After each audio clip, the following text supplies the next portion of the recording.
Bienvenue dans le lieu de confession, by Jimmy Résolution.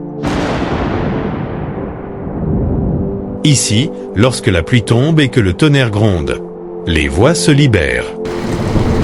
Les secrets enfouis refont surface. Les vérités que personne n'a jamais osé prononcer trouvent enfin un refuge. Dans cet espace, des hommes et des femmes viennent déposer leurs blessures, leurs regrets, leurs fautes, leurs espoirs. Des histoires d'amour, de trahison, de miracles, mais aussi des douleurs silencieuses que personne ne voit. Ici, rien n'est inventé. Chaque mot est réel, chaque émotion est vraie, chaque confession est un morceau de vie livré en toute discrétion. Abonnez-vous maintenant, invitez vos amis à nous rejoindre. Et si vous avez une histoire à partager, envoyez-la au numéro affiché à l'écran. Préparez-vous. Chaque jour, une nouvelle vérité se dévoile. Anonyme, je donne tout mon salaire à mon mari. Mais où est passé l'argent du terrain? Je suis une femme de 27 ans. J'ai une petite fille de 5 ans. Je vis avec son père depuis 2 ans, mais notre relation date de 2017. Je suis l'aînée de ma famille. Quand je vivais encore chez mes parents, je travaillais, mais je n'arrivais jamais à épargner. Toutes les charges reposaient sur moi. Nourriture, factures, urgences. J'étais devenue comme le deuxième parent de la maison.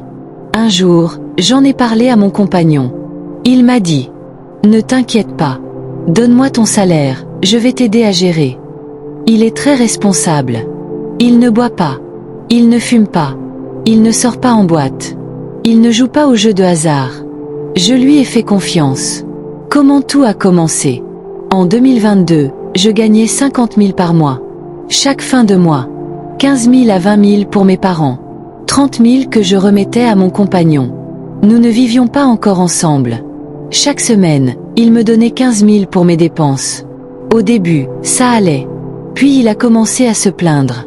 Il disait que je travaillais uniquement pour mes parents. Même pour acheter un simple vêtement à notre fille, je devais l'appeler.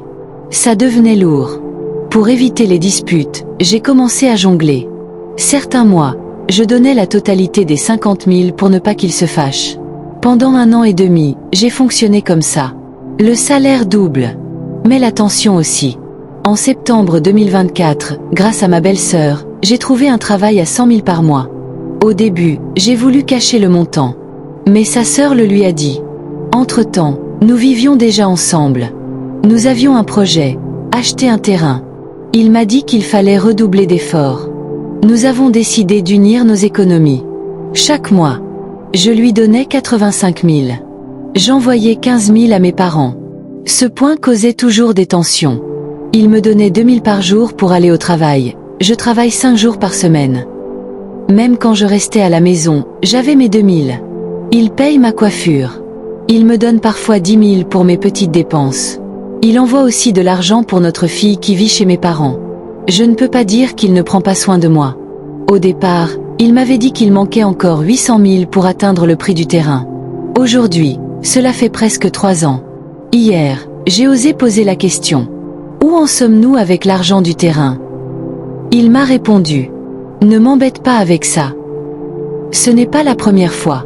À chaque tentative, il se fâche. Je connais la banque où il épargne. Mais je n'ai aucun accès au compte. Moi, je n'ai aucune économie personnelle. Parce que quand il y a une urgence dans ma famille, c'est lui qui donne l'argent. Et maintenant, je me pose une question qui me fait peur.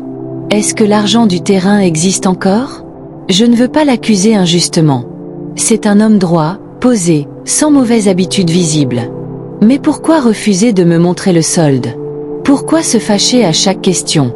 Je commence à penser à ouvrir mon propre compte épargne, garder mon salaire, faire mes économies seul, et peut-être partir s'il refuse la transparence. Mais est-ce trop radical? Est-ce que je manque de confiance? Ou est-ce que je me protège enfin? J'ai besoin de vos conseils. Est-ce normal qu'un mari gère seul les économies sans rendre de compte? Dois-je exiger un accès au compte? Est-ce que je devrais commencer à épargner discrètement? Suis-je en train d'exagérer? Ou d'ouvrir enfin les yeux? Donnez-moi vos avis sincères en commentaire. Je suis vraiment perdue. Abonnez-vous à la page pour d'autres histoires réelles, Des témoignages sans filtre et des conseils pour éviter les erreurs financières et sentimentales. Parce que parfois, ce n'est pas l'infidélité qui détruit un couple. C'est le manque de transparence. Sita ogano mbiendate atinene.